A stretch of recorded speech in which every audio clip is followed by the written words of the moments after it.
You believed that walking away would bring you peace, but instead you feel as though you are dying. Not metaphorically, actually dying. There is a physical sensation in your chest, a hollowness that expands with each passing hour, and you find yourself gasping at odd moments as if the air has been stolen from the room. You went no contact with the avoidant, and now you are face to face with something far more terrifying than their absence. You are face to face with yourself, and you do not recognize what you see. Hi, I'm Roman, and today I want to talk about something very close to my heart. I'll be honest, I felt torn writing this one, so I'm going to try to be as clear as I can. If this helps you, like and subscribe. Now let's go. This is not what you expected. You thought clarity would arrive like morning light, gentle, reassuring. Instead, you are standing in a darkness so complete you cannot tell if your eyes are open or closed. The withdrawal symptoms are not poetic, they are brutal. You check your phone every 17 minutes. Your body jolts awake at 3 in the morning, heart racing, convinced you heard a notification. You replay conversations from months ago, searching for the moment everything fractured, as if finding that moment could somehow reverse the irreversible. You have become an archaeologist of your own suffering, digging through the ruins of a connection that was never structurally sound to begin with. But here is what you have not yet understood. What you are mourning is not the person. It is the role you played in their presence. For months, maybe years, you existed as the pursuer, the one who reaches, the one who translates silence into meaning and absence into mystery. You became fluent in the language of breadcrumbs. A text after 2 weeks of silence felt like resurrection. A moment of vulnerability from them felt like salvation. You learned to survive on so little that you forgot what nourishment actually feels like. And in that forgetting, you made an unconscious contract with your own psyche. You agreed to abandon yourself so completely that their occasional attention felt like coming home. Jung understood this mechanism with ruthless precision. He called it projection. But that word is too clean for what actually happens. You did not simply project qualities onto the avoidant. You poured your unlived life into them. Every part of yourself that you deemed too much, too needy, too vulnerable, you locked away in an internal vault. And then you handed them the key without ever telling them it existed. You fell in love not with who they were, but with who you could become in their presence. The one who did not need, the one who could be patient, the one who could love without asking for anything in return. You fell in love with your own false self, and you needed them to maintain the illusion. This is why no contact feels like ego death, because it is ego death. The version of you that organized itself around their unavailability is dissolving, and dissolution feels identical to annihilation when you are the one being dissolved. You constructed an entire identity on the foundation of longing. Now that foundation is crumbling. Who are you without the hope that tomorrow they will finally see you? Who are you without the fantasy that your love will be the exception that transforms them? Who are you when there is no one to chase, no silence to interpret, no distance to bridge? Pause here.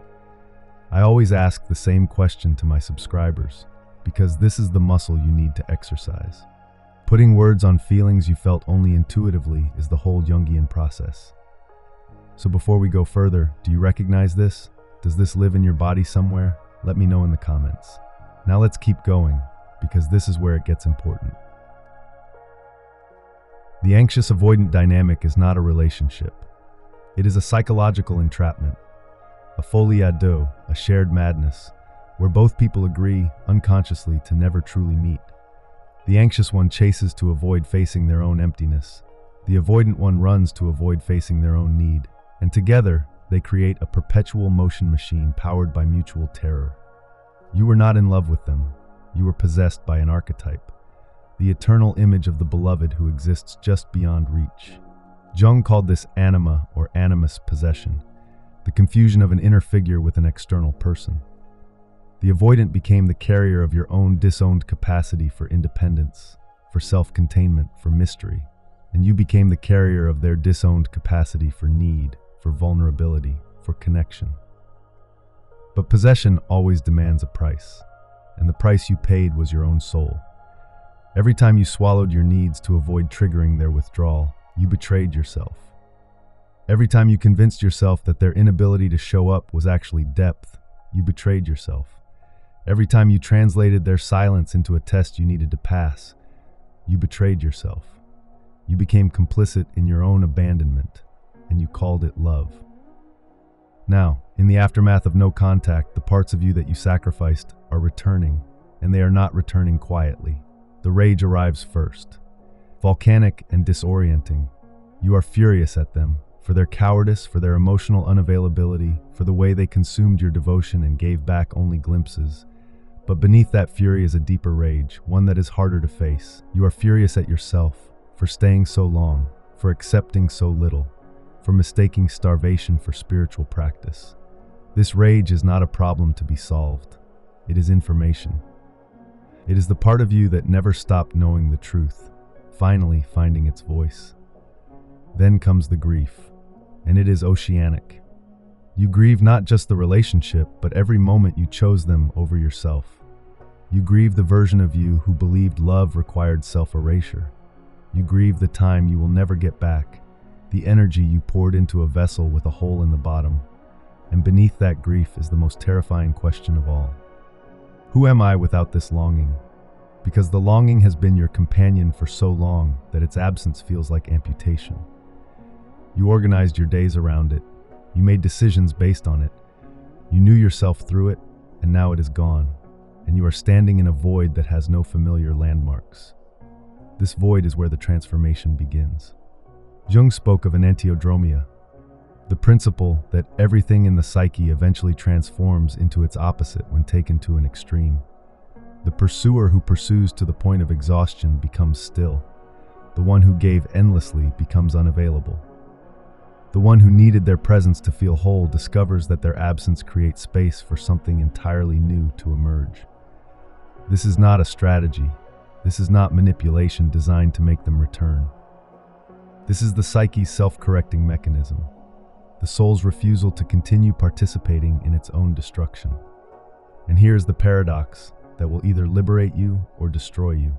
The moment you truly stop pursuing, the moment you withdraw not your presence but your energetic investment, something shifts in the unconscious field. The avoidant, who has been running from engulfment, suddenly finds themselves in a vacuum. The role they played, the distant one, the unavailable one, loses its counterpart. And often, not always, but often, they return. Not because they have transformed, not because they suddenly understand what they lost, but because the energetic polarity has reversed. They are now in the position of the one who reaches. They are now the one checking their phone. They are now the one wondering why you have not responded. They are now experiencing the very abandonment anxiety they once induced in you. And they hate it, because it forces them to feel what they have spent their entire life avoiding. But here is the part most people miss entirely. Their return is not about you. It is about them attempting to reestablish the old dynamic so they can stop feeling what they are feeling. They do not want to integrate their need. They want you to carry it again. They do not want to face their own vulnerability. They want you to be vulnerable so they can return to the position of control. If you allow them back before you have completed your own inner work, you will step right back into the role of the one who holds their shadow, and the cycle will begin again. The alchemical process of no contact is not about punishing the avoidant. It is not about making them miss you or teaching them a lesson. It is about withdrawing your projections so completely that you can finally see them as they are, not as the idealized beloved, not as the one who holds the key to your wholeness, but as a human being with their own wounds, their own defenses, their own unconscious patterns that have nothing to do with you. This is what Jung called the Nigredo, the blackening, the first stage of alchemical transformation. The fantasy must decompose, the illusion must rot away, and this process is not beautiful. It is not transcendent. It is dark. It is lonely. It is filled with a grief that makes you question whether you will survive it. Because here is the truth no one tells you. You were not just in a relationship with an avoidant. You were also avoiding yourself. You were avoiding your own capacity for detachment, your own need for solitude, your own fear of intimacy, which you disguised as a fear of abandonment. The anxious and the avoidant are not opposites. They are two sides of the same wound. The anxious one clings because they are terrified of their own aloneness. The avoidant one distances because they are terrified of their own need. But both are running from the same thing, the void within, the emptiness that can only be filled by the self, not by another. No contact forces you to stop running. It forces you to turn and face the void. And when you do, when you stop trying to fill it with someone else's presence, you discover something astonishing. The void is not empty. It is full. Full of the parts of you that were abandoned long before the avoidant ever left. Full of the child who learned that love was conditional. Full of the adolescent who learned that need was weakness. Full of the young adult who learned that to be chosen, you must first make yourself small. This is the inner marriage Jung spoke of. The Coniunctio. Not the union with another, but the union of the fragmented parts of the self. The integration of your own inner avoidant and your own inner anxious. The development of what psychologists call earned secure attachment. The capacity to be alone without being lonely. The capacity to be close without losing yourself. The capacity to need without becoming desperate. The capacity to detach without becoming cold. This work cannot be done while you are still energetically entangled with the avoidant. It cannot be done while you are still checking their social media, still hoping they will text, still fantasizing about the reunion, because all of that is a defense against the real work. The work of meeting yourself in the darkness. The work of retrieving the gold you placed on them and recognizing it as your own. When this integration begins, something shifts in the psyche. You stop waiting, not because you have given up hope, but because you no longer need hope to sustain you. You stop obsessing, not because you have forgotten them, but because your attention is finally fully on yourself. You stop checking for signs of their return, not because you do not care, but because you have discovered something more important, your own presence, your own center, your own capacity to generate the love you once sought from them. And from this place of inner wholeness, you can finally see whether the relationship was ever real. Because most of the time, what you loved was not the person, it was the projection. What you loved was the fantasy of who they could become if only they would heal. What you loved was the potential you saw in them, which was really just the disowned potential within yourself. What you loved was the intensity, the drama, the longing itself, because it gave you a reason to avoid the deeper longing, the longing for your own soul.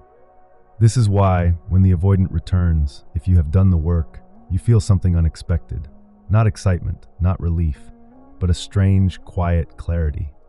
You see them without the haze of projection. You see their patterns without judgment, but also without excuse. You see their limitations without trying to fix them. And you see, perhaps for the first time, that their return is not the answer to your prayers. It is simply another choice, one you are now free to make from wholeness rather than from wound. If this reached something in you, share it with someone who needs to hear it. And if you want to go deeper into the Jungian framework, I'll see you in the next video.